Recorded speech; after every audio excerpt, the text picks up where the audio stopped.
மரத்துலேயே பழுத்தங்காட்டி பார்த்திங்கன்னா நல்ல டேஸ்ட்டாக இருக்குது பப்பாளி.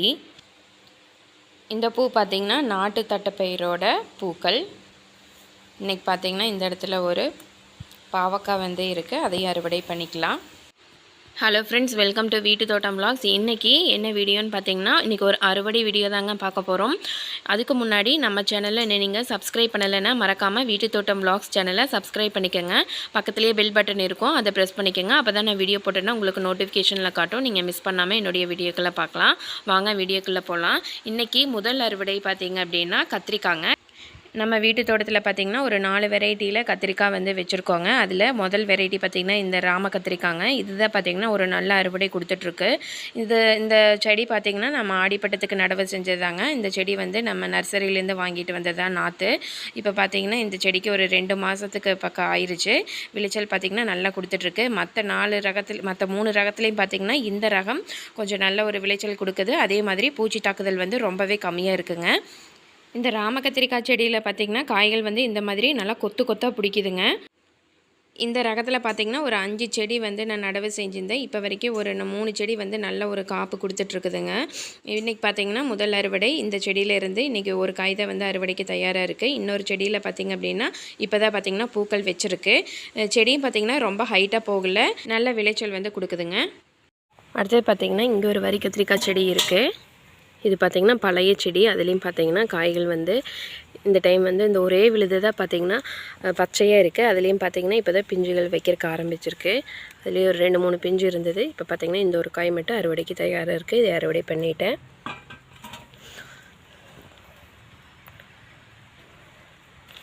ஜாதி முல்லையை பார்த்திங்கன்னா நல்லா வந்து பூக்கறக்க ஆரம்பிச்சிருச்சு. இதுக்கு பார்த்திங்கன்னா இப்போ பந்தல் போட்டு விட்டுருக்குறேன். அடுத்த அறுவடை பார்த்திங்கன்னா நீட்ட கத்திரி, உஜாலா நீட்ட கத்திரி. இன்றைக்கி இந்த செடியில் பார்த்திங்கன்னா ஒரு 2 காய் இருக்குது. அதை அறுவடை பண்ணியாச்சு. பக்கத்துலேயே பார்த்திங்கன்னா இங்கே சங்குப்பூ நம்ம வச்சு விட்டது இன்றைக்கி பார்த்திங்கன்னா முதல் பூ பூத்துருக்கு. அடுத்தது இங்கே பார்த்திங்கன்னா இங்கே ஒரு 3 செடி இருக்குது உஜாலா நீட்ட கத்திரி. அதுலேயும் காய்கள் 1-2 இருக்குது. அதை அறுவடை பண்ணிக்கலாம்.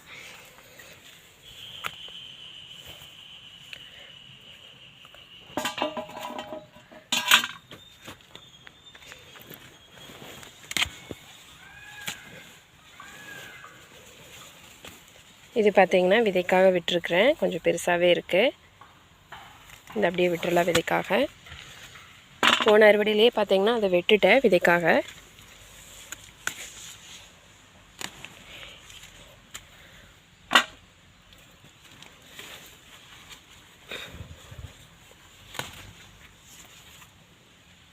எந்த அளவுக்கு பெருசாக இருக்குன்னு பாருங்கள்.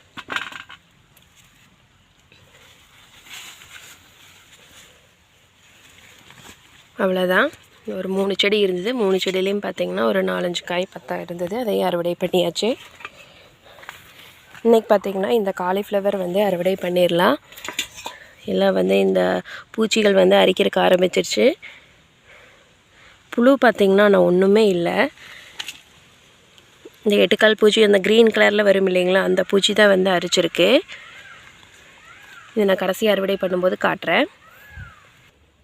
அடுத்த அறுவடை பார்த்திங்கன்னா பவானி குண்டு கத்திரி. இங்கே பார்த்திங்கன்னா ஒரு 4-5 செடி இருக்குது. அது எல்லாத்தையுமே காய்கள் இருக்கான்னு பார்த்துட்டு அதெல்லாம் அறுவடை பண்ணிக்கலாம். இப்போ பார்த்திங்கன்னா இதில் ஒரு காய் இருக்குது. இது பார்த்திங்கன்னா கொஞ்சம் நல்லா சொத்தையாக இருக்குது. இது ஆகாது.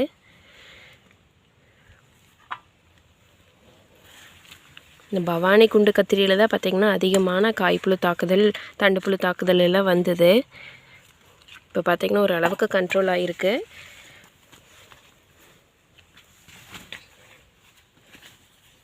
இது எல்லாமே பார்த்திங்கன்னா இன்னும் பெருசாகும்.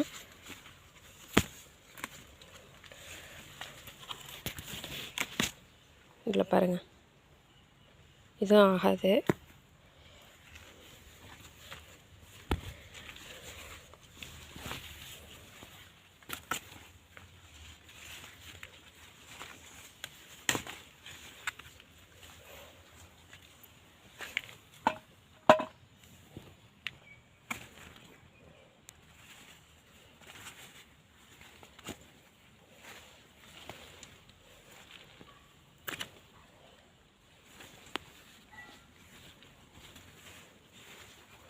ஒரு 4 காய் பறித்தோம் அப்படின்னா ஒரு 3 காய் வந்து நல்லாயிருக்கு, ஒரு காய் வந்து பார்த்திங்கன்னா சொத்தையாக இருக்குது.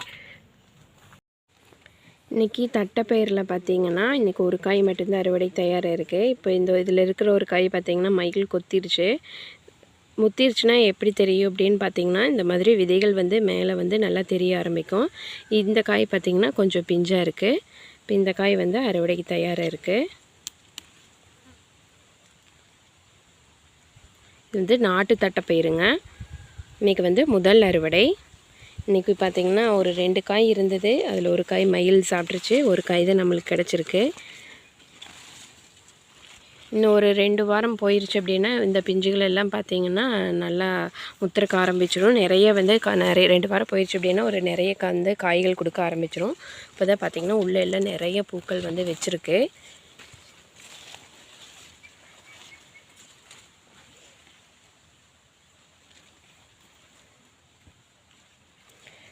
பக்கத்துலேயே பார்த்திங்கன்னா அவரைக்காய் இருக்குது, அவரைக்காயும் அறுவடை பண்ணிக்கலாம்.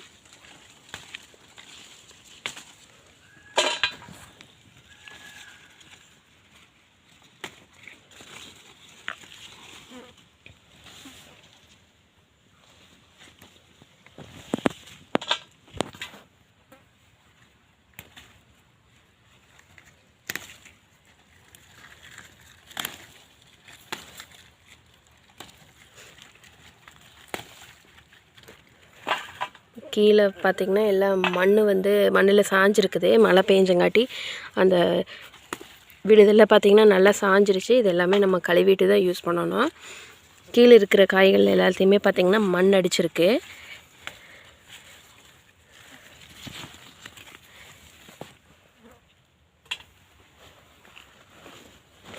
இப்போ பாருங்கள் வேர்கிட்ட எப்படி காய்ச்சிருக்குன்னு பாருங்கள். இந்த இடத்துல இது பார்த்திங்கன்னா வேறு, இந்த இடத்துல பார்த்திங்கன்னா 2 காய் காய்ச்சிருக்கு பாருங்கள். மழை பார்த்திங்கன்னா 2 நாளாக தொடர்ந்து பேஞ்சிட்டே இருக்கிறதுனால கீழே மண்ணில் ஒட்டிகிட்ருக்கிற காய்கள் பார்த்திங்கன்னா அழுகி இருக்குது. அதெல்லாம் பாதி தான் ஆகும். பாதி காயை வந்து நம்ம கட் பண்ணிவிட்டு மீதி நல்லா இருக்கிற காய் மட்டும் நம்ம யூஸ் பண்ணிக்கலாம். அவரை செடியில் இப்போ பார்த்திங்கன்னா பூக்கள் வந்து எல்லாமே கொட்டி போயிருச்சு. மழையினால் பார்த்திங்கன்னா நிறைய பூக்கள் வந்து கீழே விழுந்துருச்சு. இனி வந்து மழை முடிஞ்சதுக்கப்புறமா பார்த்திங்கன்னா இனி பூக்கிற பூக்கள் தான் வந்து நம்மளுக்கு காயாக கொடுக்கும். இப்போ இருக்கிற 1-2 பூக்கள் வந்து நின்னா மட்டும்தான் நம்ம பிஞ்சா மாதிரி காய்கள் வந்து நம்ம அறுவடை பண்ண முடியும். பக்கத்துலேயே பார்த்திங்கன்னா ஒரு பச்சை பயிர் இருந்தது, அதையும் அறுவடை பண்ணிட்டேன். இந்த செடி அவரையில் பார்த்திங்கன்னா காய்கள் வந்து நல்லா கொத்து கொத்தாக பிடிச்சிருக்கு. அதுவும் பார்த்திங்கன்னா ஒரு 4 செடியில் பார்த்திங்கன்னா காய்கள் வந்து ஒரு செடியில் பறித்தாலும் ஒரு கிட்டத்தட்ட ஒரு 100 கிராமுக்கு மேலேயே வந்து வந்துடுது. இந்த அளவுக்கு வந்து நல்லா காய்கள் வந்து நல்லா கொத்து கொத்தாக பிடிச்சிருக்கு. அவரைக்காய் பார்த்திங்கன்னா இன்றைக்கி ஒரு 1/4 கிலோ அளவுக்கு இருக்குது, அறுவடை பண்ணியாச்சு. அடுத்த அறுவடை பார்த்திங்கன்னா பாவக்காய் இருக்குது. பாவக்காய் இன்றைக்கி ஒரு 4-5 காய் பக்கம் இருக்குது. போன இதில் விட்டது எல்லாம் பார்த்திங்கன்னா ஓரளவுக்கு நல்லா முத்திருக்கு. அது எல்லாமே அறுவடை பண்ணிக்கலாம்.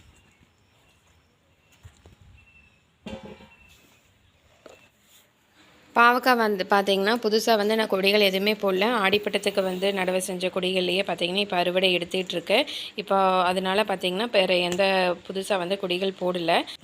அடுத்த அறுவடை பார்த்திங்கன்னா பீக்கங்காய் பார்த்திங்கன்னா இன்றைக்கி ஒரு 4-5 காய்க்கு மேலேயே இருக்குது. அதை எல்லாமே அறுவடை பண்ணிக்கலாம். இந்த இடத்துல பார்த்திங்கன்னா ஒரு 3 காய் இருக்குது, அதை வந்து அறுவடை பண்ணிக்கலாம். இது வந்து நான் கல் மேலே படர விட்டுருக்கிறது. அடுத்தது பார்த்திங்கன்னா கீழே நிலத்தில் படர விட்டுருக்கிறது. அந்த இடத்துல பார்த்திங்கன்னா ஒரு 3 காய் வந்து இருக்குது. ஏன் வந்து பந்தல் போடலைன்னு சொல்லி கேட்டிருந்தாங்க ஒரு சப்ஸ்கிரைபரு. இப்போ நான் வந்து கீழேயே வந்து படர விட்டுட்டேன். மேக்ஸிமம் வந்து கல் வந்து ஓரத்தில் அடுக்கி வச்சுருக்கோம். அந்த பொலின்னு சொல்லும் இல்லைங்களா, அந்த இடத்துல பார்த்திங்கன்னா நிறைய வந்து கொடிகள் வந்து படர விட்டுருவேன். அது போக தானாக முளைச்சது அப்படின்னா அந்த இடத்துலையும் பார்த்திங்கன்னா அந்த இடத்துல பார்த்திங்கன்னா நம்ம பந்தல் போட முடியாது. அதனால் அப்படியே விட்டுட்டேன். கீழே வந்து நிலத்தோட நிலமாக வந்து படர விட்டுட்டேன். அடுத்த அறுவடை பார்த்திங்க அப்படின்னா தக்காளி இன்னைக்கு கிட்டத்தட்ட 1 கிலோ அளவுக்கு இருக்குங்க. அது எல்லாமே பார்த்திங்கன்னா அறுவடை பண்ணிக்கலாம். மழை வந்து பேஞ்சிட்டே இருக்குது. இப்போது 1-2 காய்கள் அழுகிருச்சு. அது போக நல்லா இருக்கிற காய்கள் எல்லாமே வந்து இன்றைக்கி அறுவடை பண்ணிக்கலாம். தக்காளியெல்லாம் பார்த்திங்கன்னா இந்த ஐப்பசியில் வந்து நல்லா நடவு செய்யலாங்க. இனி வந்து ஐப்பசி கார்த்திகை பார்த்திங்கன்னா நல்ல ஒரு அடமழை காலமாக இருக்கும். நம்ம தக்காளி வந்து விளைச்சல் எடுக்கிறதுக்கு கிட்டத்தட்ட ஒரு 70லேருந்து 75 நாள் ஆயிரும். செடிகள் வந்து நல்ல பூக்கள் வச்சு காய்கள் வந்து பறிக்கிறதுக்கு 75 நாள் ஆயிரும். அதனால் இந்த மாதத்தில் வந்து நடவு செஞ்சோம் அப்படின்னா நம்மளுக்கு வந்து பனி காலத்தில் வந்து மார்கழி மாதத்தில் நம்மளுக்கு வந்து அறுவடைக்கு தயாராக இருக்கும். அதனால் இப்போ தக்காளி வந்து நடவு செய்யலாங்க தாராளமாக. தக்காளி வந்து நம்ம டெய்லியுமே சமையலுக்கு அதிகமாக யூஸ் பண்ணிகிட்டே இருப்போம். அதனால நாற்று வந்து அப்பப்போ வச்சுட்டே இருக்கிறது வந்து நம்மளுக்கு தொடர்ந்து அறுவடை எடுக்கலாங்க. ஒரு செடி காய்ச்சி முடிகிற வரைக்கும் வந்து வெயிட் பண்ண வேண்டியதில்லை. இப்போ பார்த்திங்கன்னா அடுத்த அறுவடை பார்த்திங்க அப்படின்னா காலிஃப்ளவருங்க. காலிஃப்ளவர் பார்த்திங்கன்னா இன்றைக்கி ஒரு 3 பூ இருந்தது. அதில் பெரிய பூவாக ஒரு பூ தான் இருந்தது. அதை வந்து அறுவடை பண்ணிக்கலாம். மீதி 2 பூக்கள் பார்த்திங்கன்னா ஒரு வாரம் கழித்து அறுவடை பண்ணிக்கலாம். இப்போ வந்து எல்லாமே அறுவடை பண்ணணும் அப்படின்னா நம்ம வந்து வேஸ்ட் ஆயிரும். அதனால் நம்ம சமையலுக்கு எப்போ தேவைப்படுதோ அது வரைக்கும் கொஞ்சம் பெருசாகட்டுன்னு விட்டுட்டேன். அடுத்த அறுவடை பார்த்திங்க அப்படின்னா பப்பாளி பார்த்திங்கன்னா இன்றைக்கி ஒரு 2 பழம் இருக்குது. அதை எல்லாமே பார்த்திங்கன்னா அறுவடை பண்ணிவிட்டு அதுக்கப்புறமா காட்டுறேன். ஒரு கையில் பார்த்திங்கன்னா ஃபோன் வச்சுட்டு வீடியோ எடுக்க முடியாது. அதனால் பார்த்திங்கன்னா நம்ம காய் வந்து மரத்துலேருந்து பொறிச்சிட்டு அதுக்கப்புறமா நான் வந்து காட்டுறேன். பப்பாளி பார்த்திங்கன்னா 2 பழம் வந்து அறுவடை பண்ணிட்டேன். இப்போ அதில் ஒரு பழம் பார்த்திங்கன்னா இன்றைக்கி நான் வந்து கட் பண்ணி காட்ட போகிறேன். டேஸ்ட் எப்படி இருக்குதுன்னு சொல்கிறேன். டெய்லி பார்த்திங்கன்னா அறுவடை பண்ணி மட்டும்தான் காட்டுவேன்.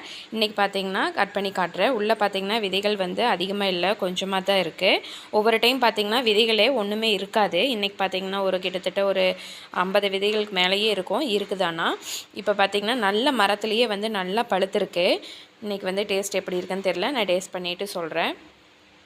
அதில் இருக்கிற விதைகள் பார்த்திங்கன்னா எல்லாமே எடுத்துகிட்டு நான் வந்து கட் பண்ணி சாப்பிட்டு பார்த்தேன். நல்லா இருந்ததுங்க. நல்லா வந்து இனிப்பு சுவை வந்து நல்லா அதிகமாகவே இருந்தது. நான் வந்து கொஞ்சம் பழுக்கிறதுக்கு முன்னாடியே வந்து அறுவடை பண்ணணும் அப்படின்னா அந்தளவுக்கு கொஞ்சம் டேஸ்ட் இருக்கிறதில்ல. பப்பாளிக்கு வந்து தண்ணி அதிகமாக விட்டாலுமே பார்த்திங்கன்னா டேஸ்ட்டு வந்து இருக்காது.